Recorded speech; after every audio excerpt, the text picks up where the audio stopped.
Bonjour mesdames et messieurs, bienvenue sur JDK TV. Nous recevons pour cette autre édition Jenner Onana, journaliste et observateur de la scène politique africaine. Avec lui, nous allons analyser la première sortie officielle du chef de l'État congolais Félix Tshisekedi.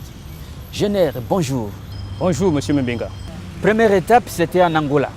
Le président Félix Tshisekedi, lors d'un point de presse, il a répondu à une question d'un confrère en disant qu'il attend jusqu'à présent que celui qui conteste son élection présente le preuve.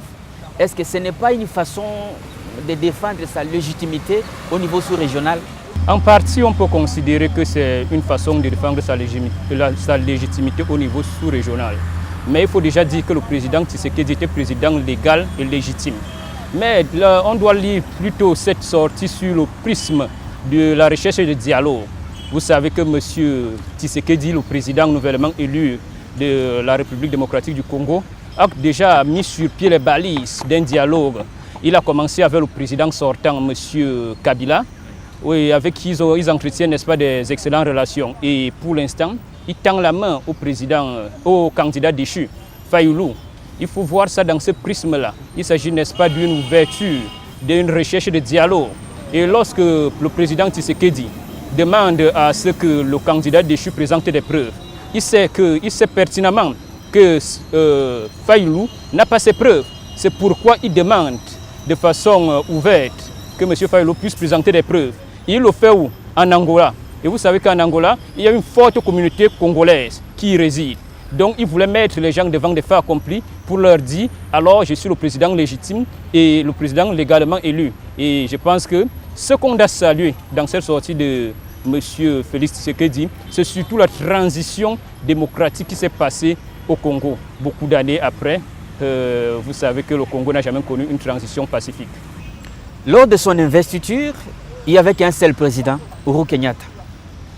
Et dans sa sortie, le président Félix est arrivé chez lui. Uhuru Kenyatta propose au président Félix une aide, disons, dans la quête de la paix et de la stabilité. Est-ce vraiment avec l'euphorie du terrorisme dans son pays, est-ce que le président Uhuru Kenyatta est vraiment à mesure d'apporter la stabilité en RDC? Mais on ne refuse pas de l'aide. Si on demande de vous apporter de l'aide, maintenant ça dépend de la qualité d'aide que pourra apporter le président kenyan. Mais ce que vous devez savoir, c'est que les relations entre le Kenya et la RDC sont excellentes. Et lorsque vous voyez d'abord, vous savez que les balises de l'alliance Kabila-Kamere a été, n'est-ce pas, fixée au Kenya. Et lorsque Tshisekedi a été élu, vous savez que même l'opposant Odinga a félicité le président élu. Et dans ce pays, dans ces conditions-là, vous voyez que c'est tout à fait normal que le pays puisse apporter son aide, d'autant plus qu'il est un voisin de la RDC. En tant que voisin, il doit contribuer, n'est-ce pas, à apporter la stabilité en RDC. D'autant plus que vous devez le savoir, la RDC c'est un vaste marché, c'est un très grand pays. Et son voisin gagnerait, n'est-ce pas, à contribuer à la stabilité de ce pays. Puisque la RDC c'est quand même 1% de la population mondiale. C'est quelque chose de costaud. Aujourd'hui, le président Félix Tshisekedi demande à rejoindre la communauté d'Afrique de l'Est. Est-ce que ce n'est pas une façon de tourner le dos à la SADC et à la CIRGL qui ont en passant contesté son élection? Pas du tout, pas du tout. Il ne s'agit pas d'une façon de tourner le dos, mais il s'agit d'une multiplication des relations et des partenariats. Nous sommes dans le cadre des relations internationales. Lorsqu'on adhère à une nouvelle communauté, cela ne signifie pas qu'on a tourné le dos à la première. D'autant plus que vous savez, lorsqu'on parle de la communauté d'Afrique de l'Est, c'est l'Angola, c'est la Zambie, c'est l'Ouganda, le Rwanda. Vous voyez que le Soudan, ce sont des partenaires de choix. Et n'est-ce pas, avec ces pays, chaque fois qu'il y a crise en RDC, ces pays-là sont ceux qui accueillent le plus grand nombre de réfugiés. Donc pour aussi le président Félix Tshisekedi, c'est une reconnaissance, n'est-ce pas, en adhérant à cette communauté, à cette sous-région-là. Je pense que c'est une marque de reconnaissance de la part du président Tshisekedi. Et cela ne signifie donc pas pour autant que c'est une façon de tourner le dos, autant pour moi une façon de tourner le dos à la SADC. Donc on peut multiplier les partenariats sans toutefois être en total déphasage avec, n'est-ce pas, les premiers partenaires. Voilà, le président Denis Sassou Nguesso a joué un rôle important dans la recherche de voies et de moyens pour une sortie de la crise en RDC. Cependant, le président a douté de l'élection de Félix Tshisekedi. Et aujourd'hui, Félix Tshisekedi est chez lui au Congo-Brazzaville. Quel rapport que ces deux hommes peuvent avoir? Les rapports ne pourront qu'être parfaits, puisqu'il ne s'agit pas de rapports d'homme à homme pour un premier cas. Il s'agit, n'est-ce pas, d'une coopération entre deux États, n'est-ce pas, voisins, qui doivent préserver des relations de bon voisinage. Et vous savez, comme l'a toujours dit le président Sassou Nguesso, lorsque la RDC éternue, ça veut dire que Brazzaville est enrhumée. Donc il est, n'est-ce pas, normal que les deux chefs d'État puissent garder des relations, n'est-ce pas, de bon voisinage. Et je pense que c'est dans ce cas que se situe, n'est-ce pas, c'est là. Il faut, n'est-ce pas, balayer d'un revers de la main les supputations et les contestations que pouvait, n'est-ce pas, émettre le président Denis Sassou Nguesso. Il était d'ailleurs dans son rôle.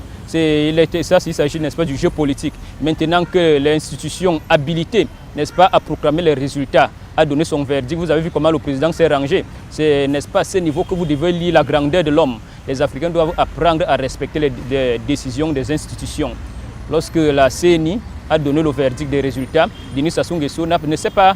Bon, au départ, il a voulu s'ester, n'est-ce pas, mais finalement, il s'est rangé, connaissant que, n'est-ce pas, il ne pouvait pas contester ce que la CENI, l'organe constitutionnellement a reconnu pour ce genre d'exercice, a donné son verdict. Il ne fallait que le respecter. 2 semaines déjà au pouvoir, le président Félix Tshisekedi n'a pas toujours nommé un premier ministre pour la composition d'un gouvernement. Qu'est-ce qui bloque? À ce niveau, je peux mettre 2 grilles de lecture. Premièrement, il faut savoir qu'il est très difficile à Félix Tshisekedi de nommer son premier ministre. Premièrement parce que lors de la campagne électorale, vous avez vu l'alliance entre Félix Tshisekedi et Kamere, son directeur de campagne. Félix Tshisekedi a clairement dit que s'il gagne les élections, Victor Kamere sera son premier ministre.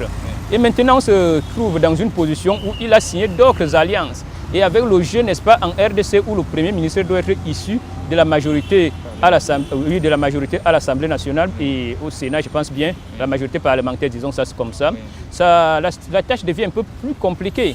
Donc Félix Tshisekedi doit faire un choix mature, surtout qu'il n'a pas droit à l'erreur. Vous savez que la RDC, après, n'est-ce pas, des années de guerre, ne peut plus, n'est-ce pas, tolérer une faute de gestion, n'est-ce pas, n'importe comment, si on peut le dire ainsi.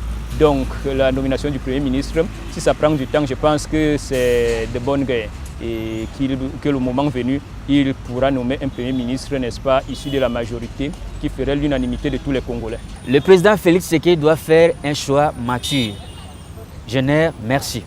Merci, M. Blaise Moubegaï, pour m'avoir invité. Mesdames et messieurs, c'est la fin de l'entretien de JDK TV. Merci de nous avoir suivis. Restez connectés sur Journal de Kinshasa TV. À la prochaine.